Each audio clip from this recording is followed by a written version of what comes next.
பீமகர்மா விபீஷணா அம்மா சொல்லிட்டு இருந்தா. இந்த இடத்துல ஸ்ரீமான் ஏன் போடுறார்? ஏன்னா இப்போ அவர் லங்கையை விட்டுட்டு கிளம்ப போறார். காசு எடுத்துன்னு கிளம்ப போறது இல்லை, ஃபேமிலியும் விட போறார், சொத்து சுகம் எதுவும் இல்லை, வீடு வாசலை விட்டுட்டு கிளம்ப போறார். ஒண்ணுமே கையில இல்லாத அந்த ஆகாசத்துல பறக்கிறவர ஸ்ரீமான்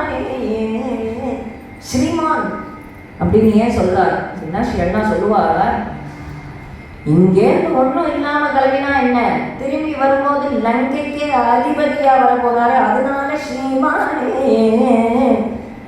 அல்லது இவருக்கு நியாயங்கிற ஸ்ரீ, தர்மங்கிற ஸ்ரீ, வைராக்கியங்கிற ஸ்ரீ, பக்திங்கிற ஸ்ரீ இவர்கிட்ட இருக்கிறதுனால இதுதான் உண்மையான ஸ்ரீயை தவிர கோடி ரூபா குபேர சம்பத்து லங்காவுடைய சாம்ராஜ்யம் ஸ்ரீ கிடையாது.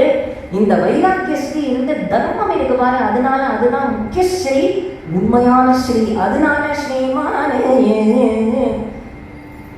அது மட்டும் இல்ல, இப்படி மேல இப்படி கிளம்பி ஆகாசத்துல போய் நிற்கிற போது அசோகவனத்துல இருந்து சீத்தை பாக்குறான். யாரு இவர் திடீர்னு ஆகாசத்துல நிக்கிறாரே? அப்போ திருச்சேட்டா இருக்கா இல்லையா பக்கத்துல, அவன் மட்டும்தான் சீதைக்கு சத்சங்கம் பாவம். திருச்சேட்டா சொல்றா, எங்க அப்பா தான் நிக்கிறா, எங்க பெரியப்பா ராவணன் பெரியப்பா தோண்டிட்டார். அப்படியே நியூஸ் தெரியும் போல இருக்காங்க. அப்படியே அப்படியே காட்டால ஒருத்தருக்கு தெரிஞ்சா இன்னொருத்தருக்கு தெரிஞ்சிடும். அதுவும் ராஜ்ய விவகாரங்கள்லாம் அப்பெல்லாம் வாட்ஸ்அப்பே கிடையாது, இருந்தாலும் அப்படி பறக்கிறது நியூஸ். உடனே அவ சொல்றா, பெரியப்பா துரத்திட்டா அப்பாவை, அதனால ராமரே சரண்னு கிளம்புறான். அப்படின்னா இவ எவ்வளவு புத்திசாலியா இருக்கணும், ராமரே சரணாகத்தின்னு இவ கிளம்புறா அப்படின்ன உடனே இவர் கிளம்புறா, அப்பா கிளம்புறா.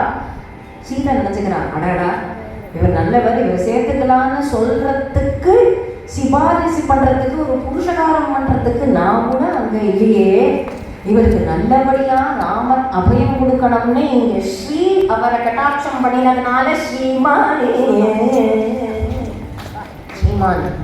ஸ்ரீனுடைய கட்டாட்சம் சாட்சாத் ஸ்ரீதேவி ஆச்சு. அதனால தாயாராச்சே உமாதேவி, தாயார் ஸ்ரீமான், இவதானே ஸ்ரீ, எல்லாத்துக்கும் ஸ்ரீ. அங்கேருந்து கிளம்பினதும் இன்னும் 4 பேர் அவரோட சேர்ந்து கிளம்பினான்.